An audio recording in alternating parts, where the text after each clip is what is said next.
नमस्कार।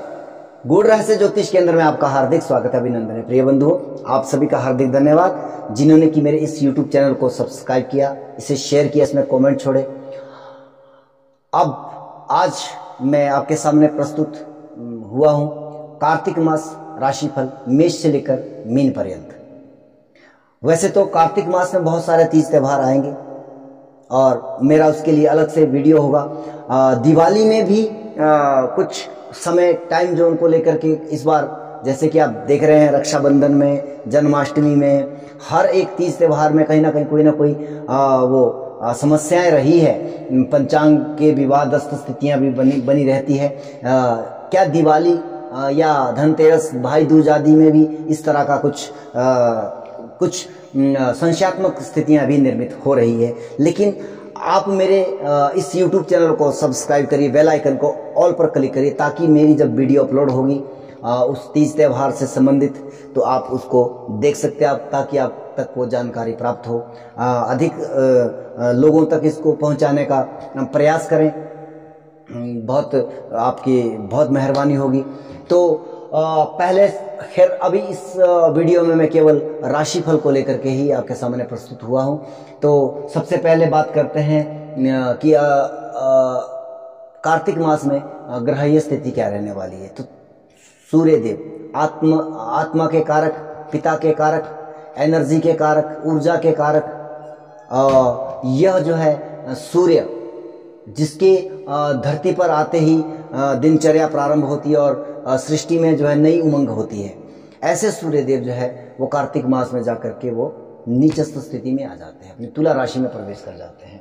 तो यहाँ पर 17 अक्टूबर से लेकर 16 नवंबर तक जो है वो सूर्य देव जो है नीचस्थ स्थिति में रहने वाले हैं। इसके बाद मंगल देव की जो जर्नी है इस बार कुछ जो है वो थोड़ा सा लंबा रहने वाला है। 16 अक्टूबर को जो है वह मिथुन में प्रवेश करेंगे, लेकिन 30 अक्टूबर को वक्री हो जाएंगे और जो है 13 नवंबर को वक्री अवस्था में जो है वो वृषभ में पुनः प्रवेश कर जाएंगे, वापिस चले जाएंगे।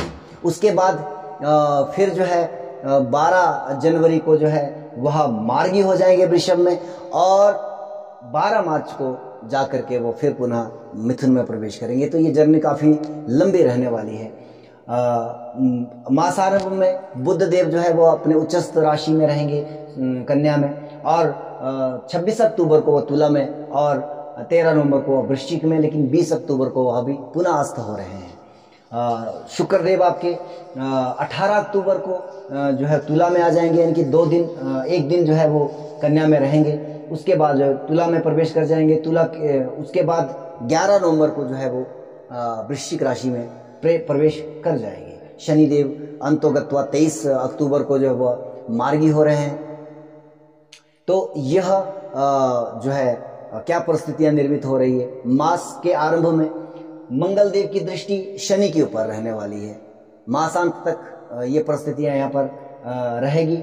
और शनि देव की 10वीं दृष्टि सूर्य के ऊपर, केतु के ऊपर, और देवगुरु बृहस्पति के ऊपर 3री दृष्टि पड़ रही है। वहीं पर सूर्य जो है वह राहु और केतु के एक्सेस में भी आ गए हैं, नीचस्थ स्थिति में भी है। तो कहीं ना कहीं यह मास कुछ अधिक परेशानियां लेकर के प्रस्तुत हो रहा है। लेकिन पर्टिकुलर राशियों के लिए क्या इसका असर रहेगा, किस तरह की परिस्थितियां निर्मित होगी, उसके लिए जो है मैं राशिफल क्रमशः आपके सामने प्रस्तुत करता हूं। आइए बात करते हैं कर्क, सिंह और कन्या राशि के जातकों का कार्तिक मास यानी कि 17 अक्टूबर से 16 नवंबर के बीच में कैसा रहने वाला है, क्या कहती है आपकी गोचरीय व्यवस्था। तो सर्वप्रथम लगन में कोई ग्रह नहीं, दूसरे भाव में भी कोई ग्रह नहीं है, तीसरे भाव में उच्चस्थ स्थिति में बुध आपके तृतीयेश और द्वादशेश होकर के विराजित हैं। आपके चतुर्थ भाव में चतुर्थेश शुक्र, केतु और सूर्य के साथ विराजित हैं। शनिदेव आपके सप्तम भाव में विराजित हैं। गुरुदेव आपके भाग्येश होकर के भाग्य स्थान में वक्री अवस्था में विराजित है। राहुदेव आपके 10वें भाव में, और आपके योग कारक मंगल देव आपके 12वें भाव में विराजित रहेंगे। मैं आपके राशि चंद्रमा की भी स्थितियाँ बीच बीच में आपके सामने प्रस्तुत करूँगा कि उनके ट्रांजिट से क्या अंतर आपके उसमें विश्लेषण में आता है। लेकिन सबसे पहले अगर दशा अंतरदशाएं आपकी ठीक चल रही है, अनुकूल चल रही है, तो अगर कोई नुकसान वाली बातें हैं तो वो थोड़ा कम रिएक्ट करेगी। और अगर दशाएं अंतरदशाएं प्रतिकूल है तो जो बहुत अच्छी बातें कही जाएगी उसमें थोड़ी कमी, और जो ज़्यादा खराब चीज़ें रहेगी उसमें थोड़ी सी वृद्धि आप अपने हिसाब से समझिएगा। हाँ, सबसे पहले समझने का प्रयास करते हैं। आपके चतुर्थ भाव में 3 ग्रहों का जमा बना हुआ है। यहाँ पर चतुर्थेश हैं, लेकिन वो सूर्य और केतु के द्वारा जो है वो पीड़ित अवस्था में है। निश्चित तौर पर चौथा भाव मन की अशांति इत्यादि की स्थितियाँ यहाँ पर आपके लिए निर्मित हो रही है। माता के लिए थोड़ा सा कष्टकारक समय है, और कहीं ना कहीं भूमि, भवन, वाहन आदि इन चीज़ों में भी कहीं ना कहीं थोड़ी सी दिक्कतें दिखाई दे रही है। अगर दशाएं अंतरदशाएं ठीक है तो फिर उतना ज़्यादा नहीं है, लेकिन भूमि से संबंधित विवादस्थ स्थितियां भी यहाँ पर रह सकती है। दूसरी चीज़ क्या है कि आपके 7वें भाव में शनिदेव जो है वो अभी वक्री अवस्था में, लेकिन 23 अक्टूबर के बाद अंतर्गत वह भी बहुत लंबे समय के बाद मार्गी हो रहे हैं। तो कहीं ना कहीं आपके 7वां भाव इनके वैवाहिक जीवन में स्थिरता प्रदान करने का प्रयास रहेगा। ये एक अच्छा कहा जा सकता है। एक तो वह स्वराशिगत भी है, और दूसरे में शनि जो है वो ठहराव का कारक है। तो यहाँ पर मुझे बहुत बेहतर परिस्थितियाँ दिखाई दे रही है। लेकिन यहाँ पर बुध देव जो है वह 26 अक्टूबर को वह भी चतुर्थ भाव में आ जाएंगे। हालांकि नैसर्गिक तौर पर बुध देव बहुत शुभ प्लेनेट है, लेकिन आपके जो व्यक्तिगत जो आपकी राशि कुंडली है, चंद्र कुंडली है, उसके लिए विशेष फलदायक या शुभ फल प्रदान करने वाले नहीं होते हैं। तो और शुक्र देव वहाँ पर 18 अक्टूबर को आ रहे हैं। इनके 11 नवंबर को जो है वह भी यहाँ से ट्रांजिट कर जाएंगे मासांत में। शुक्र देव आपके 5वें भाव में आ जाएंगे, और लाभ भाव को सीधी दृष्टि दे रहे हैं। कहीं ना कहीं लाभ की स्थितियां तो निर्मित करेंगे, इसमें कोई संदेह नहीं है। आपके चतुर्थ भाव की समस्या थोड़ी सी नकारात्मक है, अन्यथा दशम भाव में राहु की संचारण या भाग्य स्थान पे देवगुरु बृहस्पति का संचारण जो है वो कहीं ना कहीं आपके लिए व्यवसायिक गतिविधियों में वो गति देने का कार्य करेंगे। आपके लिए प्रोफेशनली तौर पर भी ये लाभकारी महीना रहने वाला है, इसमें कोई संदेह नहीं है। क्योंकि व्यापार भाव में या पार्टनरशिप वाले भाव में हमारे शनिदेव स्वराशिगत है, और राहु जिसका 10 में उसका सब कुछ बस में, ऐसी किंवदंती है। हालांकि यहाँ पर ज़्यादा जो व्यवसायिक गतिविधियां हैं, अगर आपका विदेशों से आयात निर्यात का या आप विदेशों में कार्य कर रहे हैं तो वो ज़्यादा लाभकारी परिस्थितियां निर्मित कर रहे हैं। क्योंकि राहु का डिस्पोजिटर और आपका योग कारक ग्रह मंगल द्वादश भाव में, और द्वादश भाव की स्ट्रेंथ काफ़ी अधिक है। भाग्य स्थान में भाग्येश का होना, क्योंकि 9वां भाव भी हमारा विदेश का आवागमन बतलाता है। तो कहीं ना कहीं अगर आपका इंपोर्ट एक्सपोर्ट आदि का कार्य है या विदेशों से जुड़ा आप कोई कार्य करते हैं तो निश्चित तौर पर वहाँ आपको अधिक लाभ की परिस्थितियां निर्मित होती हुई ये महीना दिखा रहा है। इसके अलावा मंगल देव यहाँ पर 30 अक्टूबर को जो है वक्री हो जाएंगे, और वक्री अवस्था में ही वह जो है 13 नवंबर को वृषभ में प्रवेश कर जाएंगे। 13 नवंबर को इनके मासांत में। हालांकि यहाँ पर भी एक बहुत बेहतर परिस्थितियां बन रही है। आपके योग कारक ग्रह का, आपके पंचमेश, आपके दशमेश का लाभ भाव में बैठना, कहीं ना कहीं आपने जो अब तक प्रयास किया है कार्य क्षेत्र को लेकर के, वहाँ पे आपको लाभकारी परिस्थितियों का जो है वो फल प्रदान करने के लिए मंगल देव वापिस आए हैं। और जो आपका रुका हुआ पहले कुछ कार्य था उसको वो देखने का प्रयास करेंगे। इनकी जर्नी बहुत लंबी यहाँ पर रहने वाली है। तो कहीं ना कहीं कर्क राशि के जातकों के लिए यह समय अनुकूल कहा जा सकता है। केवल मानसिक अशांति, इसके लिए आप जो है मेडिटेशन, योगा आदि का भी सहारा ले सकते हैं। अन्यथा आप जो है भगवान शंकर के ऊपर जो है अभिषेक दूध आदि से भी प्रतिदिन या सोमवार के सोमवार आप कर सकते हैं। यहाँ पर माता के स्वास्थ्य को लेकर के निश्चित तौर पर आप चिंतित रहेंगे, उनके स्वास्थ्य का विशेष ध्यान आपको यहाँ पर रखना होगा। विशेष तारीखें आपकी 24-25 तारीख को जो है चंद्रमा भी आपके चतुर्थ भाव में आ जाएंगे, वहाँ केतु के द्वारा वो पीड़ित हो जाएंगे। इनकी अमावस्या का जो समय है वो दौरान है, उस समय में आपको थोड़ा सा यहाँ पर दिवाली के आसपास का थोड़ा सा जो मानसिक प्रेशर आपको ज़्यादा अधिक वो झेलना पड़ सकता है। वहीं पर छठे भाव में 29 और 30 तारीख को आएंगे। हालांकि छठे में चंद्रमा का संचारण इतना ज़्यादा खराब तो नहीं है, लेकिन जब बात करते हैं आपके राशिश की, तब ये थोड़ा सा जो है यहाँ पर नकारात्मक हो सकता है। यहाँ पर आपके लड़ाई झगड़े जैसी सिचुएशन, या देखिए ये जो कार्तिक मास होता है कहीं ना कहीं कुछ ना कुछ कोल्ड से रिलेटेड, फीवर से रिलेटेड इस तरह की समस्याएं आपको दे सकता है। तो आपको यहाँ पर थोड़ी सी सावधानी बरतनी है। ये सप्तम भाव में शनि के साथ विष योग बनाएंगे आपके 31 अक्टूबर और 1 नवंबर के दिन जो है चंद्रमा आपके सप्तम भाव में रहेंगे। तो ये जो आपके लिए 29 से 1 तारीख तक का जो वक्त रहेगा, यहाँ पर कहीं ना कहीं आपको अपने हेल्थ वाइज कार्य करना होगा, उसकी देखरेख करनी पड़ेगी। अपने स्वास्थ्य को लेकर के आपको चिंतित रहना पड़ सकता है। वहीं पर आपकी 2, 3, 6, 7, 8, 11 और 12 नवंबर को क्योंकि 2, 3 तारीख को जो है वह अष्टम में आपका चंद्रमा आ जाएंगे, तो यहाँ पर भी आपको थोड़ा सा जो है मानसिक असंतुलन का सामना करना पड़ेगा। और वहीं पर आपके जो है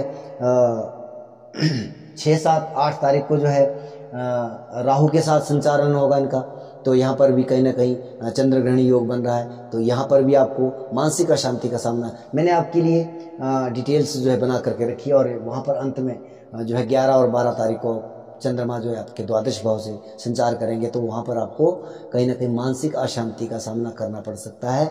आप जो है वहाँ पर केयरफुल रहें, अपने स्वास्थ्य को लेकर के केयरफुल रहें। बाकी ऑल ओवर आपके लिए कार्य क्षेत्र के लिए बहुत बेहतर बात करते हैं सिंह राशि के जातकों की। सिंह राशि काल पुरुष के 5वें राशि, और यदि चंद्रमा आपका नेटल चार्ट में आपकी जन्मकालीन कुंडली में जो है 5 नंबर पर है, तो ये आपके लिए वीडियो विशेष रहेगा। अन्य लोग जानकारी हेतु उसको देख सकते हैं। आपके दूसरे भाव में बुध देव उच्चस्थ स्थिति में है। सूर्य, केतु, शुक्र जो है आपके तीसरे भाव में। आपके छठे भाव में शनिदेव षष्टमेश होकर के, और आपके गुरुदेव आपके पंचमेश और अष्टमेश होकर के बकरी अवस्था में अष्टम भाव में विराजित रहेंगे। और आपके योग कारक मंगल देव लाभ भाव में इस मास रहने वाले हैं। और कब कब इनका राशि परिवर्तन होगा उसके बारे में भी आपको डिटेलिंग में जानकारी दी जाएगी। दूसरा भाव पर उच्च के बुध देव द्वितीय होकर के और आपके लाभेश होकर के यहाँ पे विराजित है। निश्चित तौर पर अगर दशाएं अंतरदशाएं हैं तो आपके बैंक बैलेंस में जो है वो इजाफा होने की संभावना है।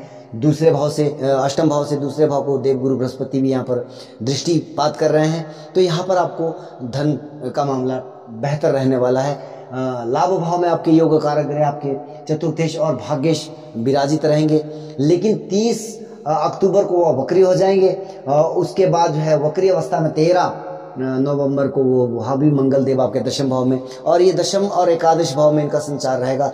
आपके लिए एक बहुत ही शानदार जो है योग कारक परिस्थितियां निर्मित कर रहे हैं। आपके व्यवसायिक क्षेत्रों में, आपके किसी भी प्रोफेशन में, आप जिस भी प्रोफेशन में वहाँ से आपको लाभ प्राप्ति की संभावना बन रही है। लेकिन नकारात्मक क्या रहेगा, आपके राशिश सूर्य वह नीचस्थ अवस्था में भी है। हालांकि नीच भंग हो रहा है, लेकिन स्वास्थ्य की कहीं ना कहीं यहाँ पर समस्याएं रह सकती है।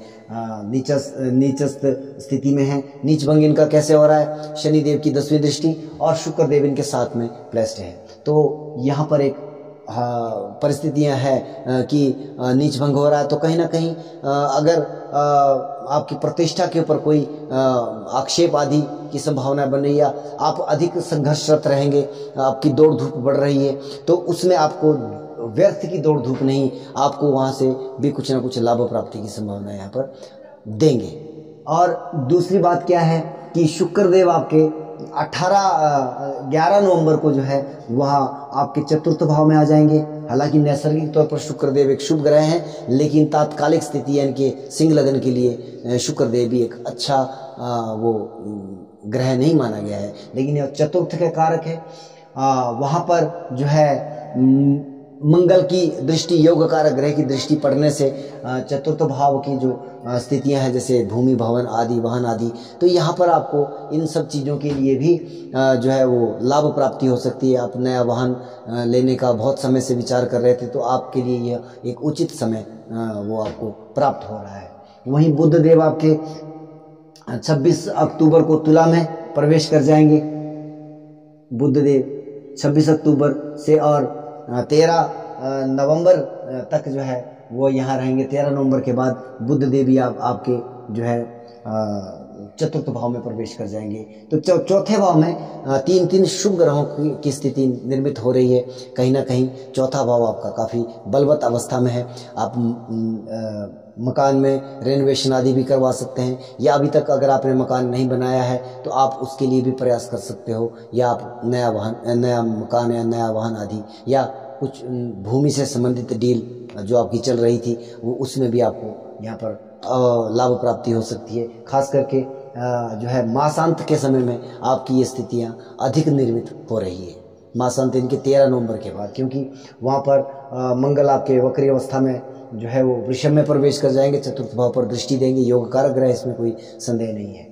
और वहाँ पर बुध देव भी जो है वह 13 नवंबर को जो है वृश्चिक में आ जाएंगे, चतुर्थ भाव में आ जाएंगे। तो 13 नवंबर से 16 नवंबर के बीच में यहाँ पर आपको भूमि से लाभ प्राप्ति की संभावनाएं मुझे दिखाई दे रही है। छोड़ गया आपके सप्तमेश आपके षष्ठम भाव में विराजित हैं, बहुत समय से और वक्री अवस्था में थे। अब ये 23 अक्टूबर के बाद मार्गी हो रहे हैं, तो कहीं ना कहीं जो अब तक आपके स्पाउस का, आपके जीवन साथी का स्वास्थ्य को लेकर के कोई या उनसे कोई लड़ाई झगड़े जैसी सिचुएशन क्रिएट हो रही थी, अगर दशाएं अंतरदशाएं नकारात्मक रही हो, तो ऐसी स्थितियां भी आपके साथ रही होगी पिछले कुछ समय से।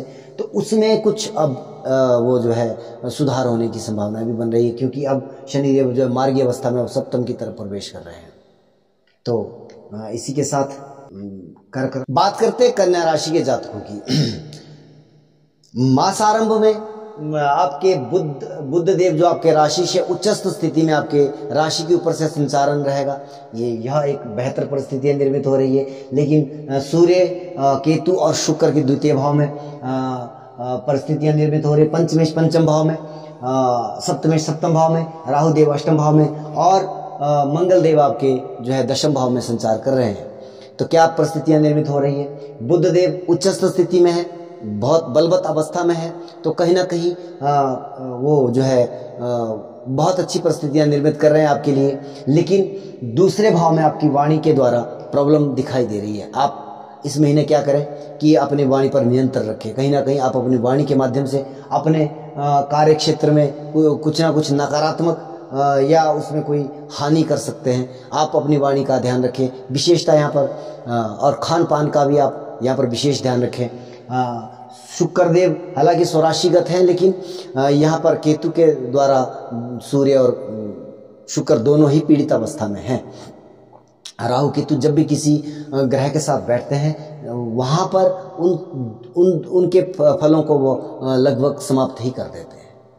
तो ये राहु केतु की एक विशेषता रहती है और उनके ही फल को थ्रो करते हैं। तो यहाँ पर केतु देव जो है नीच सूर्य के साथ विराजित है, तो कहीं ना कहीं ये भी एक नकारात्मक प्रभाव रहेगा। लेकिन स्वराशिगत शुक्र देव यहाँ पर रहेंगे, लेकिन उनका जो है समय केवल 11 नवंबर तक का यहाँ पर रहने वाला है। 11 नवंबर को शुक्र देव भी जो है मासांत के लगभग करीब जो है शुक्र देव आपके तीसरे भाव से संचार करेंगे और शुक्र देव आपके भाग्येश हैं। भाग्य स्थान पर अब दृष्टि इनकी पड़ रही है कहीं ना कहीं, तो भाग्य के आपको बल प्राप्त हो रहा है। लग्नेश का विराजित होना दूसरे भाव में, 26 अक्टूबर को लग्नेश भी आपके जो है बुध देव राशिश, क्षमा कीजिएगा, राशिश बुध देव आपके जो है वह दूसरे भाव से संचार करेंगे। यहाँ पर बुध का जो है बुध के कारण, बुध के आने से, क्योंकि वहां आपके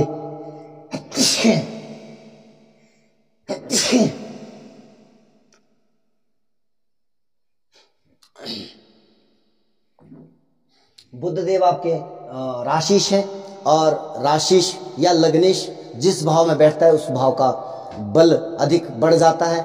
तो यहाँ पर केतु देव जो दूसरे भाव में अब तक वाणी के द्वारा दोष जैसी स्थितियां उत्पन्न कर रहे थे, अब नीच सूर्य के साथ विराजित होकर के कहीं ना कहीं नकारात्मक परिस्थितियां दे रहे थे, तो अब कुछ उसमें सुधार होने की संभावना है। लेकिन कहीं ना कहीं इस समय में खर्चों की अधिकता के कारण आप परेशान रह सकते हैं। बैंक अकाउंट, बैंक खाते में कहीं ना कहीं सेंधमारी हो सकती है। इसलिए इस महीने आप जो है विशेषता अपनी वाणी, खान पान और खर्चों पर नियंत्रण अवश्य रखें। सप्तमेश सप्तम भाव में वक्री अवस्था में, यह भी एक अपने आप में वैवाहिक जीवन में एक अपने आप में ठीक ठाक परिस्थितियां यहाँ पर दिखाई दे रही है।